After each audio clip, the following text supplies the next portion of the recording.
Sens Talk is proud to be powered by Ottawa Interlock Repair for the 2025-26 Sens season. For all your interlock needs, visit interlockrepair.com. Welcome to Sens Talk. My name is Brandon Plant and I am your host tonight. Your Ottawa Senators took on the St. Louis Blues as the captain returns, baby. Brady Tkachuk is back in the lineup. Happy American Thanksgiving to all of us. It's a rare moment. I think probably the only time ever Canadians are going to celebrate American Thanksgiving because it means the captain, Brady Tkachuk, is back in the lineup, baby. And it was really cool, by the way. Happy American Thanksgiving to all my American viewers. Shout out to all of you. I think there's 15-20% of my viewers are American, so shout out to you guys. Hope you had a great Thanksgiving. But, you know, Tkachuk, obviously in his hometown, Thanksgiving, so he's celebrating with his family. What a moment. But on top of all that, he had the entire team, including trainers and, fitness guys and whatnot, at the Tkachuk household there in St. Louis. So that must have been a really, really awesome night for them last night. Maybe they ate a little too much turkey and whatnot. A little sluggish today. We'll talk about that, in a little bit here. But all jokes aside, that must have been a really, really cool team bonding experience and really nice of the Tkachuks to host the entire team. So that is really, really cool and really shows the family that is the Ottawa Senators. Now, speaking of the return of the captain, the Senators went 11-5-4 without the captain. All I wanted when Brady Tkachuk went down was for the Ottawa Senators to go at least 500. They did that and then some. They're competing for top spot in the Atlantic Division without their freaking captain, ladies and gentlemen. And now the captain is back. Things should be much better, even better than they already are. And things are pretty good already with the captain back, which is great news. The Senators are effectively fully healthy, other than two players out, as Willie Gregg and Thomas Chabot remain out. They're not on the injured reserve. Stephen Halliday was sent down to Belleville to make space for Tkachuk's return today, which is notable because Chabot and Gregg could have went to the IR, but they didn't. So hopefully they will be back for Sunday's game potentially against the Stars. Chabot, I doubt, but maybe really Gregg will be back in the lineup. Speaking of the lineup briefly, Leevi Meriläinen starts this one for Ottawa. It makes sense. Gives Ullmark a bit of a rest and a bit of a buffer before the game against Dallas and Montreal as well on Tuesday. Who knows? Leevi can start even against Montreal again. On Tuesday, Ullmark struggled against the Habs as of late, but again, it never hurts to give your starting goalie a bit of rest. And when your backup goalie is one of the best young goalies in the league, that being Leevi Meriläinen, it could actually be a benefit to start him because, again, he should get some starts as well, and he gets that tonight. Other than that, the lineup overall looks similar, except the first line, Tkachuk's not going to start out there. Perron will stay out there on the first line with Stützle and Batherson. And the second line's going to have Dylan Cousins, Fabian Zetterlund, and the captain, Brady Tkachuk, on left wing, number 2. So with that, let's get into the first period of play. Enough talking about before the game, and let's get right into the game. And early on, Brady Tkachuk is making his presence felt, throws a big hit on his first shift. Welcome back, Brady Tkachuk. That's how he does it, ladies and gentlemen. Has not missed a step, even though he hasn't played in nearly 50 days. Unbelievable how long he's been out. But frankly, when he went down in that home opener and jammed his thumb, I thought he'd be out for months. So the fact he was only out for less than 2, no complaints here, especially considering how Ottawa played without their captain in the lineup. After that, the Senators would take a couple penalties. Stützle gets called for an embellishment call. Ridiculous, frankly, just ridiculous. I mean, the only reason they called it is because it's Tim Stützle. And yeah, there's some moments where, he's went down a little easy, but he doesn't have the moments like people clamor about. He's not a diver like people claim. And I won't name another Senator. There's another Senator on the team that certainly dives a lot. He's been fined many times because of that. Stützle hasn't. The narrative is a false one, and he gets called for it here, and I completely disagree with it. And that would negate a Senators power play, which just really sucks. Again, it really should have been a Sens power play. And then a few minutes later, after the 4-4 is over, the Sens get called for yet another penalty. Drake Batherson, Stützle and Batherson did not have a good game, and it started off early here. Batherson, to be fair, these are 2 non-penalties, so that's a little harsh. But Batherson here with a hook, apparently. It was basically a tap in the neutral zone. That wasn't a hook. It was a nonsense call. It was the ref show early. But you know what? We move forward. And Brady Tkachuk on the next shift is breaking ankles, sending Buddy on the St. Louis Blues to the Shadow Realm. The edge work is something that Tkachuk said he worked on with skating coach Shelly Kettles during his time off, so to speak, when he was out with that hand injury. And it's showing. Again, he was flying tonight, and right there, he sent that guy to the Shadow Realm, breaking his ankles like it's a guy shooting a 3 in the NBA. So that was a great play there for the captain. Unfortunately, though, Ottawa and their captain would not strike in that first period as both teams remained scoreless after 20 minutes of play. Ottawa does lead in shots, however, 7-5. It was a low-event period overall, but the Blues did get a couple of good looks and a couple of point-blank shots that Leevi Meriläinen steered away. He stood tall and had a pretty decent game overall. Unfortunately, that third period kind of unraveled for everyone. Can't really blame Leevi on really any of them, to be honest. The guys up front kind of gave up on the plays. We'll talk about that later, but I think, again, Leevi deserves much better. Just like the game the other day against the Kings, same thing happened tonight where he played pretty well, but just did not get the result. But again, for a young goaltender, it's very encouraging to see him stand tall and give the Sens a chance to win a game like a veteran goalie. Now, before we get to the second period of play, I want to give a quick shout out to Dylan Puckniak and Keller Williams Sports and Entertainment for sponsoring Sens Talk. As Sens Talk is proudly presented by Dylan Puckniak, Ottawa's exclusive realtor with Keller Williams Sports and Entertainment. Providing a bilingual real estate service that serves the Ottawa Gatineau community, Dylan Puckniak is also specialized in supporting professional athletes that come and go in our city, providing a service that takes care of the people at the highest level. For a realtor experience puts you and your needs first, visit www.dpre.ca to find out more today. So let's get to the second period of play. In less than 10 minutes in, 8 minutes to be exact, the St. Louis Blues strike first. It's Sundqvist who banks it in off Leevi Meriläinen and in, and the Blues strike first to make it 1-0. Jensen kind of gets lost here. The Blues take advantage on a fortunate bounce from behind the net, and the Blues strike first. But luckily, though, the Ottawa Senators, the cardiac Sens, never go down without a fight. They always find a way to respond. They're so gritty. They do not get rattled easily. And again, like I just said, they always find a way. And 3 minutes later, they found a way. A great play out front by Nicholas Manapalo puts a shot on net. Shane Pinto jams to the net and puts home the rebound. Ottawa ties it at 1 apiece. Shane Pinto is his 9th goal in the last 12 games. And your Ottawa Senators tie it up at 1-1. That is how you respond, ladies and gentlemen, especially after the Blues were starting to really push. 7 minutes later, let's make it 2-1 Ottawa. Ottawa strikes again for their first lead of the night. It is Fabian Zetterlund. Don't let Zets get hot, baby. His 3rd goal in the last 4 games. He scores on a nifty move from behind the net on the wraparound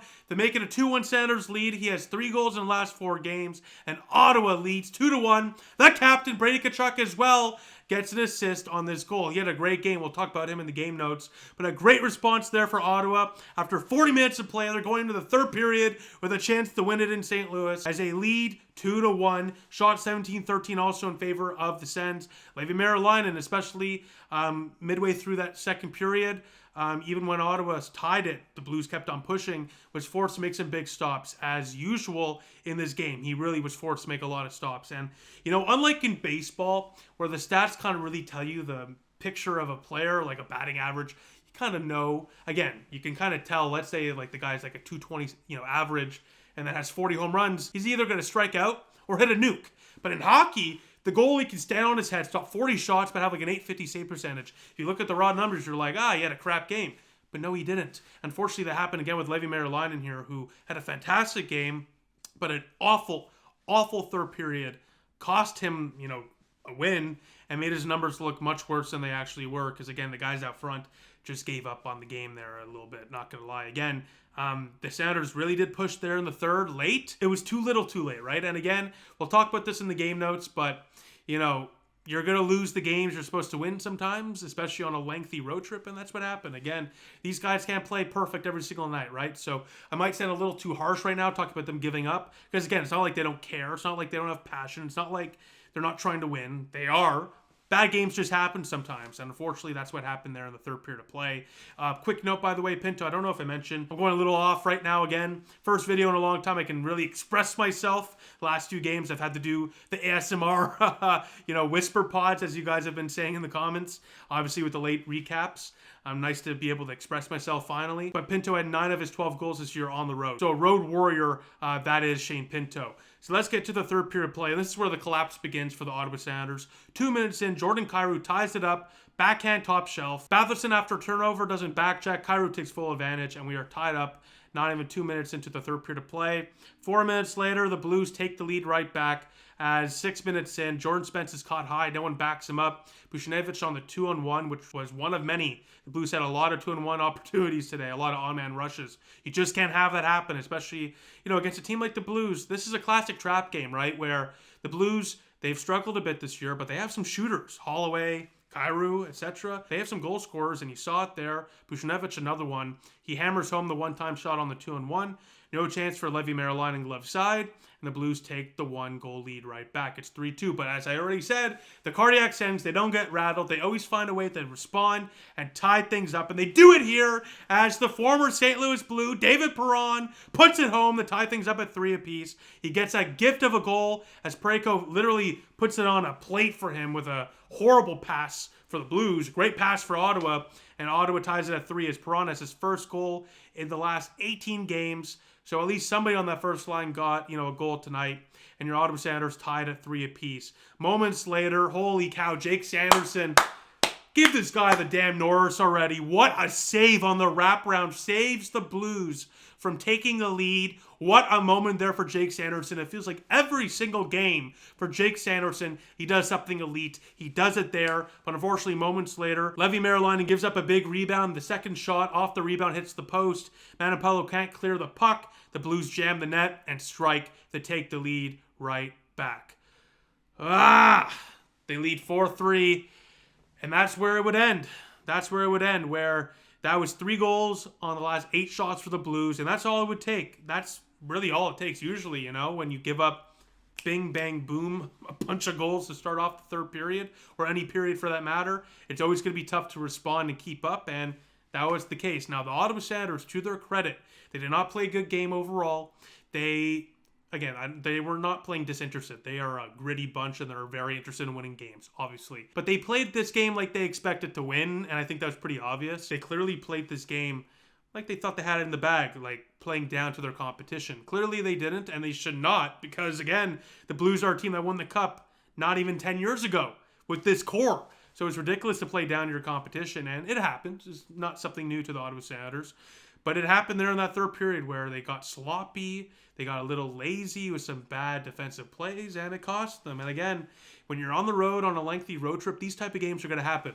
The game against Vegas, the Sens probably shouldn't have won, but they won. This game, you could say the same. They probably shouldn't have won, and they lost.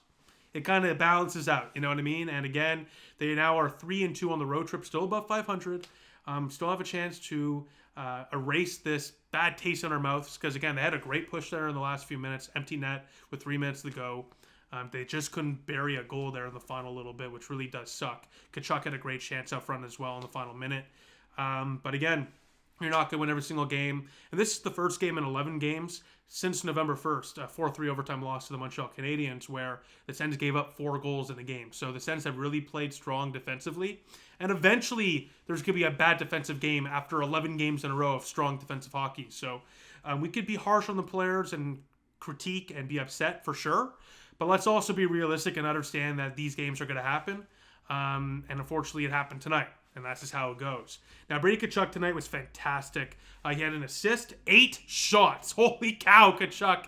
I miss this guy so much. Whenever he's out on the ice, he's doing something. He was so fun to watch today. And it looked like he didn't miss a step. He really looked like he didn't miss a step. He's such a fun player. It's unbelievable. This guy hasn't played hockey in 6 weeks or so and came back looking like he hasn't missed a single game. Right away, throws a big hit. Gets an assist, puts 8 shots on net, has 3 hits, involved in nearly every single scrum whenever out on the ice, 5 scoring chances in over 17 minutes of ice time. That's a hell of a return for your captain, especially coming off a tough injury, on your hand there. You're playing a game where you have to hold a stick. That's not comfortable. So Tkachuk did not miss a beat, throwing around the hands as well, a little bit in those scrums, playing a little angry. I love it. And it's great to have the captain back. And again, it's a tough result today, but you're not going to lose many games when you have your captain back in the lineup, right? So having him back is a godsend. It's a great thing, and we see why. Again, even in a losing effort, he was dominant.